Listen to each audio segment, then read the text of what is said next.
पक्षीराज गरुड़ जी, श्री रघुनाथ जी की प्रभुता सुनिए। मैं अपनी बुद्धि के अनुसार वह सुहावनी कथा कहता हूँ। हे प्रभु, मुझे जिस प्रकार मोह हुआ वह सब कथा भी आपको सुनाता हूँ। हे तात, आप श्री राम जी के कृपा पात्र हैं। श्री हरि के गुणों में आपकी प्रीति है, इसीलिए आप मुझे सुख देने वाले हैं। इसी से मैं आपसे कुछ भी नहीं छिपाता और अत्यंत रहस्य की बातें आपको गाकर सुनाता हूँ। श्री रामचंद्र जी का सहज स्वभाव सुनिए। वे भक्त में अभिमान कभी नहीं रहने देते, क्योंकि अभिमान जन्म मरण रूप संसार का मूल है और अनेक प्रकार के क्लेशों तथा समस्त शोकों का देने वाला है। इसीलिए कृपानिधि उसे दूर कर देते हैं, क्योंकि सेवक पर उनकी बहुत ही अधिक ममता है। हे गोसाईं, जैसे बच्चे के शरीर में फोड़ा हो जाता है तो माता उसे कठोर हृदय की भांति चिरा डालती है। यद्यपि बच्चा पहले फोड़ा चिराते समय दुख पाता है और अधीर होकर रोता है, तो भी रोग के नाश के लिए माता बच्चे की उस पीड़ा को कुछ भी नहीं गिनती, उसकी परवाह नहीं करती और फोड़े को चिरवा ही डालती है। उसी प्रकार श्री रघुनाथ जी अपने दास का अभिमान उसके हित के लिए हर लेते हैं। तुलसीदास जी कहते हैं कि ऐसे प्रभु को भ्रम त्याग कर क्यों नहीं भजते। हे पक्षीराज गरुड़ जी, श्री राम जी की कृपा और अपनी जड़ता मूर्खता की बात कहता हूँ, मन लगाकर सुनिए। जब जब श्री रामचंद्र जी मनुष्य शरीर धारण करते हैं और भक्तों के लिए बहुत सी लीलाएं करते हैं, तब तब मैं अयोध्यापुरी जाता हूँ और उनकी बाल लीला देखकर हर्षित होता हूँ। वहां जाकर मैं जन्म महोत्सव देखता हूँ और भगवान की शिशु लीला में लुभाकर 5 वर्ष तक वहीं रहता हूँ।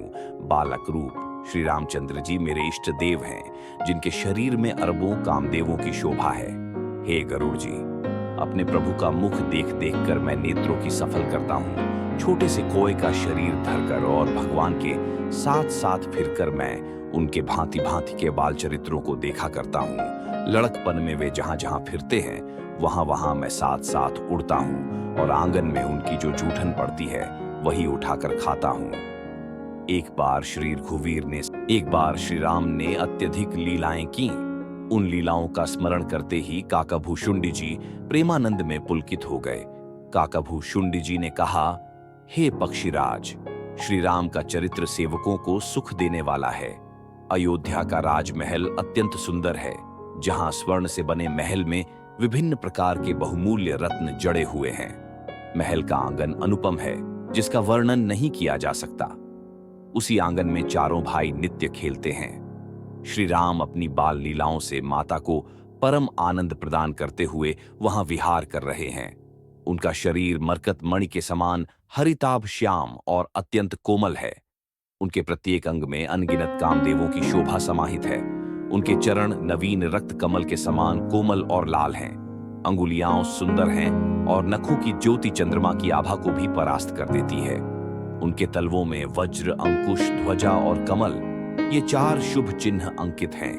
उनके चरणों में मधुर ध्वनि उत्पन्न करने वाले सुंदर नूपुर विराजमान हैं। उनके कटी प्रदेश में स्वर्ण व मणियों से निर्मित करधनी सुशोभित है, जिसकी मधुर ध्वनि अत्यंत मनोहर लग रही है। श्री राम के उदर पर सुंदर 3 वलियाओं त्रिवली हैं, जो अति मनोहारी हैं। उनकी नाभि गहरी और आकर्षक है।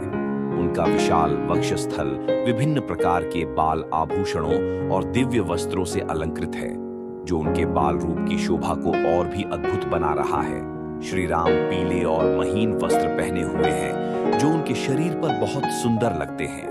उनकी किलकारी और चितवन अत्यंत मोहक है। राजा दशरथ के आंगन में खेलते हुए वे अपनी परछाई देखकर प्रसन्न होते हैं और नाचने लगते हैं। वे मुझसे विभिन्न प्रकार के खेल करते हैं, जिनका वर्णन करने में भी लज्जा आती है। जब वे किलकारी मारते हुए मुझे पकड़ने दौड़ते, तब मैं भाग जाता और वे मुझे पुआ दिखाकर वापस बुलाते। जब मैं उनके पास जाता हूं तो वे हंसते हैं, लेकिन जैसे ही मैं दूर जाता हूं वे रोने लगते हैं। यदि मैं उनके चरण पकड़ने के लिए पास जाता हूं तो वे पीछे मुड़ मुड़कर मुझे देखते हुए भाग जाते हैं। श्री राम की साधारण बाल लीलाएं देखकर मुझे मोह हुआ कि सच्चिदानंद स्वरूप प्रभु यह कैसी लीला कर रहे हैं। जैसे ही मैंने यह विचार किया, श्री रघुनाथ जी की प्रेरणा से माया मुझ पर छा गई। लेकिन यह माया न तो मुझे दुख देने वाली थी और न ही अन्य जीवों की भांति मुझे संसार में उलझाने वाली थी। ये पक्षीराज करो, यहाँ कुछ और ही कारण है जिसे ध्यान से सुनिए। एकमात्र श्री राम ही अखंड ज्ञान स्वरूप है, जबकि समस्त जड़ चेतन जीव माया के अधीन है। यदि सभी को एक समान ज्ञान होता तो ईश्वर और जीव में भेद ही क्यों होता? जीव माया के वश में है और माया स्वयं ईश्वर के वश में रहती है। जीव परतंत्र है जबकि भगवान पूर्ण स्वतंत्र हैं। जीव अनेक हैं लेकिन भगवान एक हैं।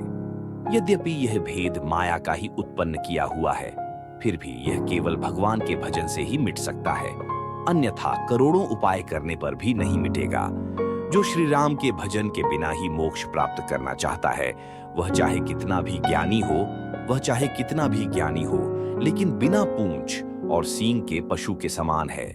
जिस प्रकार 16 कलाओं से पूर्ण चंद्रमा और समस्त तारागण उग आएं और पर्वतों में अग्नि प्रज्वलित हो जाए, तब भी सूर्य के बिना अंधकार दूर नहीं होता, उसी प्रकार श्री राम के भजन के बिना माया का अंधकार नष्ट नहीं हो सकता। हे पक्षीराज, श्री हरि के भजन के बिना जीवों का कष्ट दूर नहीं होता। श्री हरि के सेवक को अज्ञानता नहीं घेरती, बल्कि प्रभु की प्रेरणा से उसे ज्ञान प्राप्त होता है। इस कारण दास का विनाश नहीं होता, बल्कि भक्ति और अधिक बढ़ती है। जब श्री राम ने मुझे भ्रमित देखा तो वे हंसे। यह एक विशेष घटना थी। उस खेल का रहस्य न तो छोटे भाइयों ने जाना, न माता पिता ने। श्याम वर्ण और लाल चरणों वाले श्री राम मुझे पकड़ने के लिए दौड़े।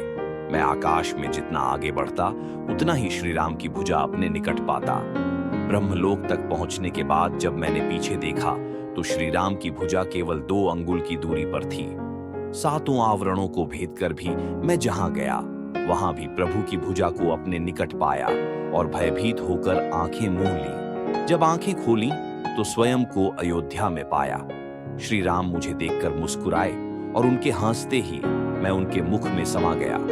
उनके उदर में मैंने अनगिनत ब्रह्मांडों को देखा, जिनमें भिन्न भिन्न लोक, देवता, रार्षे, समुद्र, पर्वत, नदी, मनुष्य, किन्नर, पशु पक्षी और अनेक प्रकार की सृष्टियां थीं।